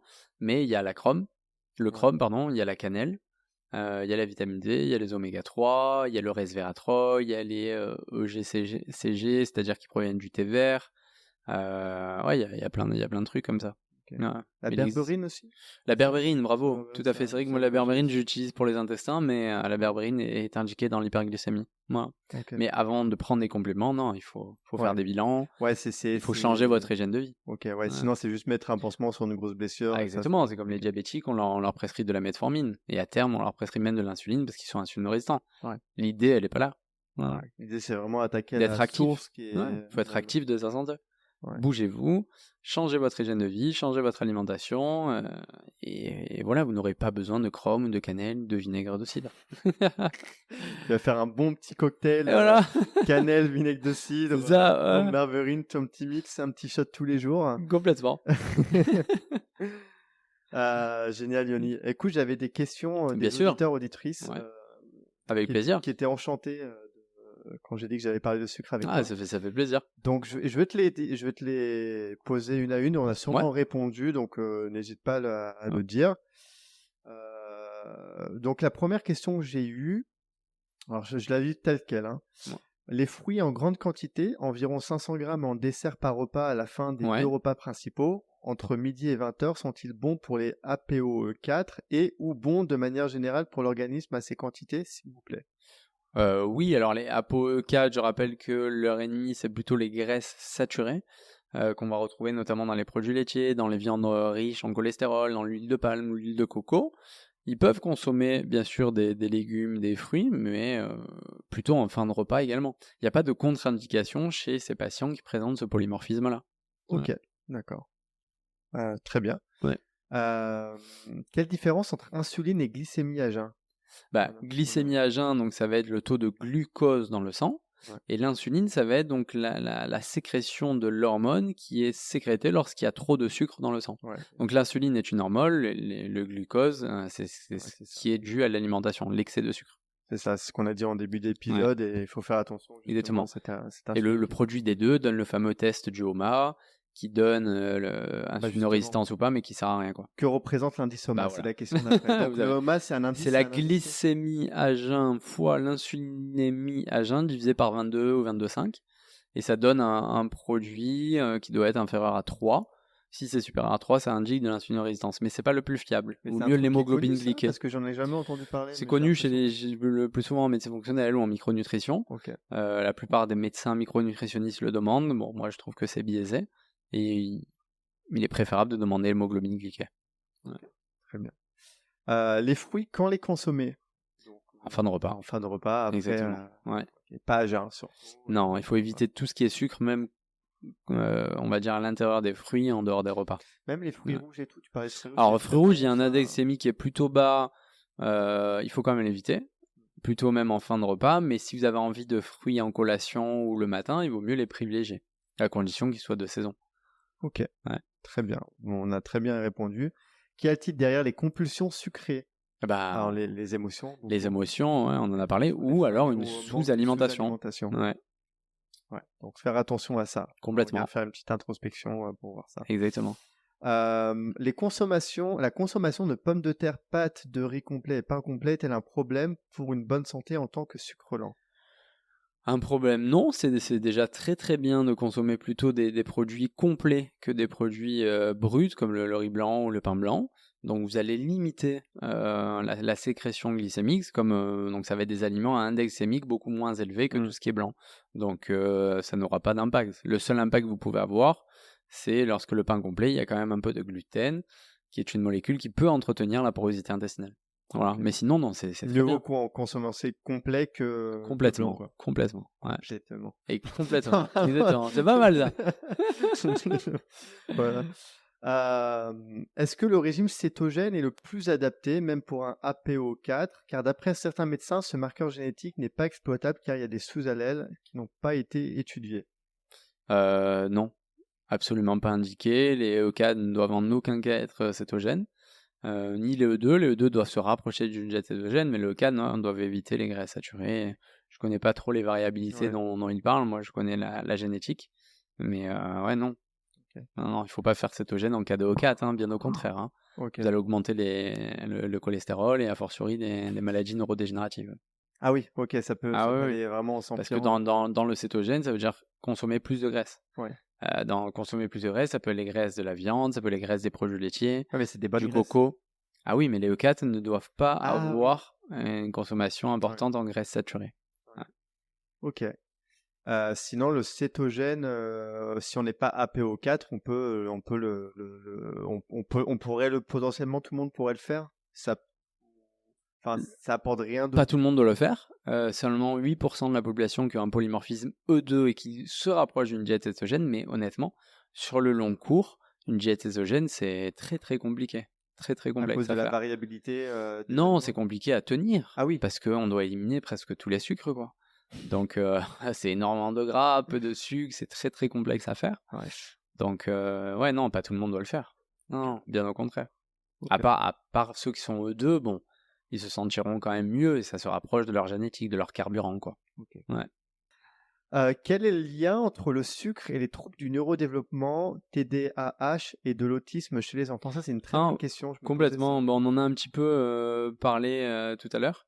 Alors, le sucre à la base peut créer des altérations du microbiote intestinal et on sait que chez les patients qui sont TDAH, il y a quand même des dysbioses assez prononcées avec des hyperperméabilités intestinales. Ça peut avoir aussi bien sûr d'autres éléments, mais c'est souvent via le microbiote intestinal qu'on retrouve des anomalies. ça. Ok. Ouais. Et c'est le sucre apporté de manière répétée, peut-être pas au bon moment, qui entraîne tout ça. Ok. Ouais.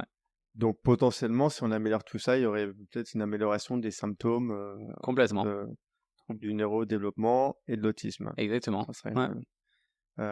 ok, bah écoute, j'ai fait le tour des questions des auditeurs. Donc je pense qu'on a fait un bon petit tour. Je suis assez content. Bah ouais, moi aussi. Si tu veux donner, je sais pas, 3 conseils essentiels ou un top de conseils pour terminer cet épisode sur le sucre et la santé de façon générale, ce serait quoi pour toi? Alors, moi je dirais essayez un jeûne intermittent. J'ai bien essayé parce que ça convient peut-être pas à tout le monde, il faut faire attention. Donc vous voyez, vous mettez votre système digestif au repos pendant au moins 16 heures et vous allez déstocker, donc ça c'est super important, et améliorer de manière conjointe le système intestinal. Essayez de faire attention à votre consommation en sucre et surtout à quel moment vous l'apportez. Ouais. Ne surtout pas en apporter le matin et en dehors des repas, ou du moins limiter, peut-être pas tous les jours. Et troisième point, essayez quand même d'avoir un minimum d'activité physique. Alors je ne parle pas de faire 10 000 pas par jour comme les fameux slogans. Ce qui importe, c'est de faire un pas de plus que la veille. Si vous faites 2000 pas le vendredi, essayez le samedi de faire 2001 pas, grosso modo, mais ne restez pas sédentaire. Ça, c'est également à la base de toutes les maladies chroniques, il faut bouger un petit peu davantage. Quatrième point qui me tient vraiment à cœur et que j'observe de plus en plus fréquemment lors de mes consultations, c'est il faut régler le sommeil, quoi. Ouais. Il faut s'interroger sur notre qualité du sommeil. Ouais, Voilà. c'est vrai que c'est un Ça, point, c'est très super sous-estimé, important. On pourra faire un podcast d'ailleurs si tu veux sur le sommeil, il y a plein de choses à dire. Il faut essayer, comme chez les enfants, d'instaurer une routine de détente le soir. Ça peut être de la méditation, de la cohérence, de la lecture, un bain chaud, quelque chose qui nous détend parce que il faut savoir que le sommeil, c'est pas un interrupteur, on n'appuie pas sur le bouton, bam, on dort. Seulement. Bah voilà, exactement. Donc il y a des choses à faire en amont, donc qui a vraiment beaucoup d'impact sur la santé de manière générale. Ouais. Hein, et il est Sous-coté. sous-coté le sommeil. Ouais, mais c'est On vrai. parle de l'alimentation, on va vous parler du sport, on va parler du microbiote, on va parler de la thyroïde, mais non, il y a le sommeil avant. Ouais. Il y a tout qui se fait, les sécrétions hormonales et tout. Donc Ouais. voilà, c'est C'est un vrai pilier. qu'on a tendance à vouloir raccourcir le sommeil. Enfin, moi, plus maintenant, je préfère privilégier le sommeil, mais c'est vrai Ouais. que on dit il faut qu'on ait plus de temps, donc on va raccourcir le sommeil. Complètement, j'étais au Et- resto avec mes potes, c'était celui qui dormait le moins, qui avait le plus réussi. Donc le mec disait, ah, moi je suis hyper actif, j'ai dormi 4 heures, je suis en pleine forme. Bah, Ouais. ok, bon. Pour combien de temps? C'est, Ouais. ouais, C'est- donc ça c'est- c'est pas super quoi. Ouais. Ouais. Ok, ça Mm. c'est hyper intéressant et c'est une très bonne piste parce que je Ouais. pense que Et dans le c'est, surpoids, c'est très intéressant parce qu'il va y avoir un lien avec les hormones de la satiété qui sont la gréline et la leptine. Ça avait pensé quand j'avais fait le Miracle Morning, c'était un des premiers livres Ah de ouais, développement génial. personnel que j'avais lu. Ouais. Et il te disait, ouais, c'était bien de se lever à 4 heures du matin et tout. Ouais. Et j'étais complètement fracasse. Mais Alors, ouais. je l'ai fait pendant un certain moment, mais en fait, ce qui est compliqué, c'est si tu te lèves à 4 heures du matin, il faut te coucher beaucoup plus tôt. Bah, si tu te couches à 21h, c'est correct. Il faut Ouais. que tu aies au moins 7 heures de sommeil, Mais entre c'est 7 et après- 8. après, c'est compliqué, vie Bah familiale, oui. vie sociale, Ouais. etc.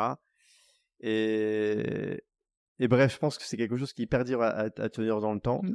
Je suis content de l'avoir fait, mais je pense que le plus important dedans, et bon, c'est un autre sujet, mais finalement, c'est le fond, c'est le matin, tu te lèves, mais tu fais des choses pour toi. Tu prends le temps de faire des choses pour Ça, toi. il faut le faire. Avant Complètement. de passer De démarrer ta à ton journée. travail, de démarrer ta Ouais. journée, faire tout Ouais. ça, parce que là, tu vas alors donner du temps et de l'énergie à l'autre, et Complètement. puis à toi, et en fin de journée, tu auras très peu d'énergie pour te Ah ouais. focaliser sur toi et ce que tu dois C'est faire. exactement ça. Ouais. Mais se lever à 4 heures du matin, comme beaucoup de Mm. personnes disent, il faut se lever à 4 heures du matin, c'est Il faut pas voir les forcément mails, les trucs. c'est Ouais. pas forcément le bon Non. angle d'attaque, quoi. Ouais. Donc, ok, génial. Merci beaucoup, Yoni. Bah, merci à toi, Liron. Je vais terminer avec 2-3 petites questions Ah oui, fun, bien sûr. histoire de. Vas-y. Si tu devais choisir un dessert sucré pour le reste de ta vie, ce serait lequel et pourquoi? Waouh. Alors, très complexe que tu me poses comme question. Parce que je suis un fan absolu du tiramisu. Ah, c'est bon ça. Et le problème, c'est qu'il y a du lactose, donc il y a même des fois du gluten, donc bon, j'en mange plus. Mais pour le restant de ma vie, un dessert, on va dire sans gluten ou sans lactose, c'est compliqué, hein. Il y a rien. Il y a rien. Non, il y en a, il y a des magasins sans gluten qui le font. Mais ouais, on va dire des fruits rouges, j'adore. Ouais. Est-ce que tu as déjà été surpris par la quantité de sucre cachée dans un aliment que tu pensais sain? Grave. C'était quoi cet aliment? Je m'en rappelle plus comme ça, mais ça m'avait marqué. Je me suis dit, mais waouh, il faut arrêter de regarder ce qu'il y a derrière, parce que sinon on arrête de manger, quoi. Ouais. Et c'était impressionnant. Ouais. Je me rappelle plus vraiment. Mais je crois que même c'était un aliment salé, pardon. Salé auquel on avait rajouté des glucides, quoi. Ok. C'était horrible. Est-ce que tu as une petite Madeleine de Proust de quand tu étais gosse, de quelque chose qui me réconforte? Un bonbon, un dessert sucré ou quelque chose J'aime bien le chocolat noir. Ça m'arrive souvent d'en consommer avec modération, mais ouais, ça me réconforte, ça me rassure. Le soir, j'aime bien en consommer. Après, ma Madeleine de Proust, non, j'en ai pas vraiment. Je suis pas quelqu'un de très très gourmand, donc j'ai dû, Ah, ça va. ouais, C'est une j'ai bonne eu cette chose. chance-là. Ouais, ça, c'est une bonne chose, ça. Ouais, c'est clair. Comment tu expliquerais ton travail sur ou à propos du sucre à un enfant de 5 ans qui adore les sucreries? Bah, un petit peu comme je Est-ce que l'explique tu as une analogie, une euh, petite histoire amusante? ouais, j'essaye toujours de passer par le microbiote intestinal parce que c'est quand même par là que ça se passe. J'explique à mon fils qu'il y a une armée qui est gentille, donc parce qu'il y a en plein dedans, là actuellement il adore, il pense qu'il est chevalier, tu vois, il adore les armures, donc je lui dis bah écoute, t'as des bactéries, elles ont plein d'armures pour te défendre et tu as des méchants qu'il faut éliminer le plus souvent, mais t'en as quand même toujours un peu, tu vois. Quand tu consommes un peu trop de ces aliments-là, bah là tu vas enrichir l'armée de l'adversaire.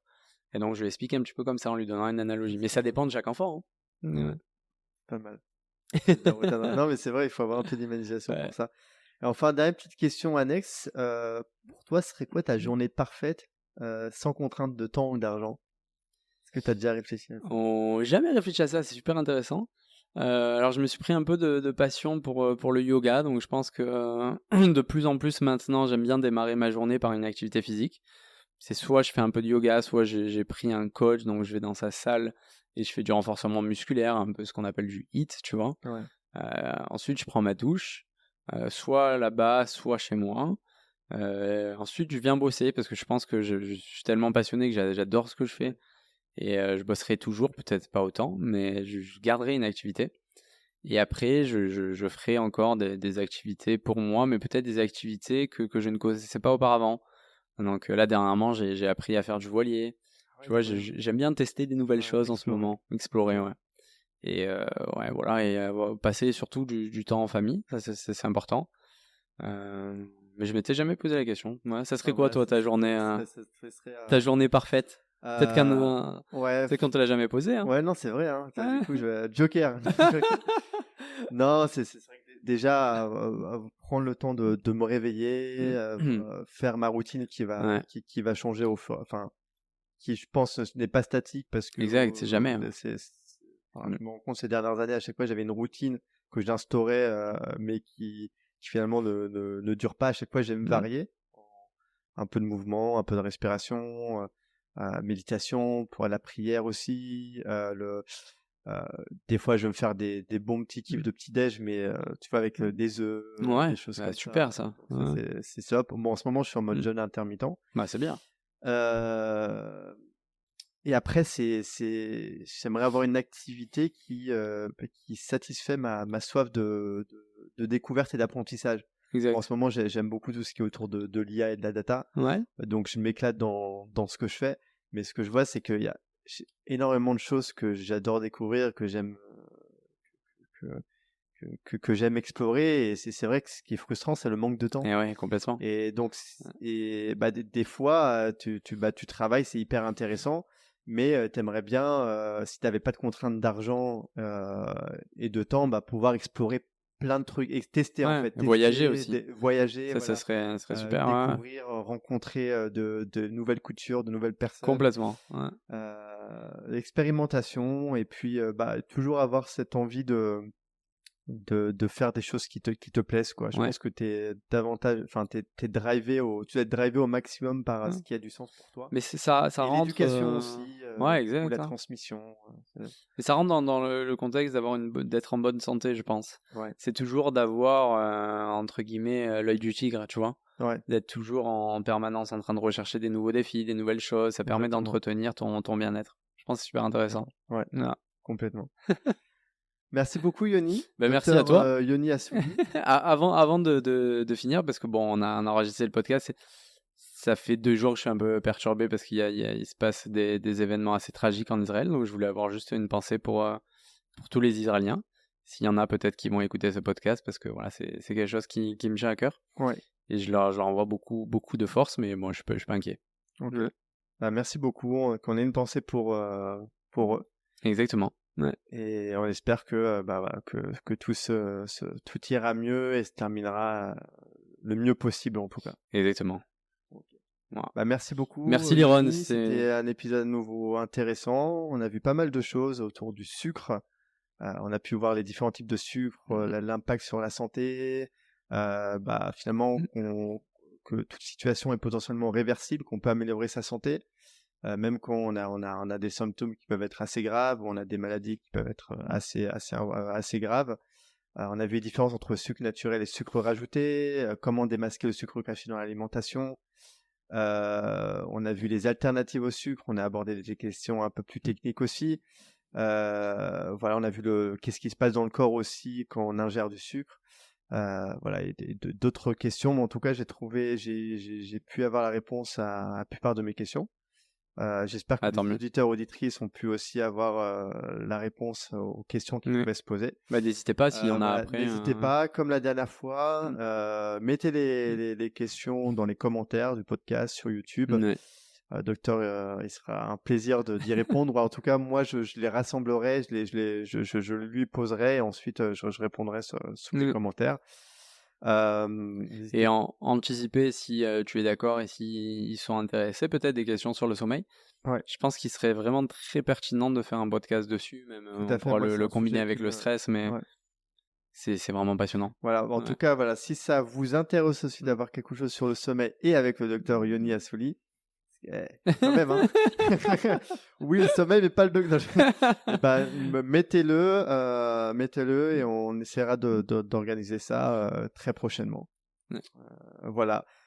Si vous pensez que cet épisode peut aider des personnes dans votre entourage, peut apporter une lueur d'espoir, peut avoir un impact même mineur ou considérable, n'hésitez pas à le partager. Parlez-en autour de vous. C'est hyper important, comme on l'a dit, c'est une question d'éducation. Complètement. Plus on sera éduqué sur le sucre, et plus on sera en mesure d'avoir un contrôle sur celui-ci. Et qui dit contrôle sur celui-ci, forcément, derrière, il y aura tout un tas d'impacts sur peut-être moins de sucre, moins d'impact marketing, moins de maladies chroniques, etc., etc. Encore une fois, ce que l'on voit avec ces différents épisodes et avec cette émission, c'est qu'en fait, l'acteur central de sa santé doit être soi-même. On doit être vraiment acteur de sa santé et pas laisser ce contrôle aux autres. Donc ça a commencé par sa propre hygiène, sa propre santé. Donc je compte sur vous. Partagez, mettez en application ce qu'on a dit, faites des premières étapes et observez les résultats et itérez, c'est important. Et puis pensez à pourquoi c'est important pour vous surtout. C'est ça qui est important. Je vous dis à la prochaine. Merci pour votre attention. Salut Liron. Et bonne soirée à tous. Merci Yoni. Ciao. Super, merci beaucoup d'avoir écouté cet épisode de Génération 120 ans jusqu'au bout. J'espère que cet épisode vous a plu. Si c'est le cas, comme c'est un tout nouveau podcast, j'ai 2 choses à vous demander. La première, c'est de me laisser une note 5 étoiles avec un commentaire positif sur Apple Podcast ou d'autres plateformes, car ça m'aide beaucoup et surtout ça permettra à d'autres tout comme vous de profiter de ces discussions enrichissantes. Ensuite, si vous avez des commentaires, des retours à me faire, n'hésitez surtout pas. Ceci me permettra de progresser et vous proposer quelque chose de toujours plus qualitatif. Merci encore pour votre attention précieuse et je vous dis à très vite pour un épisode de Génération 120 ans.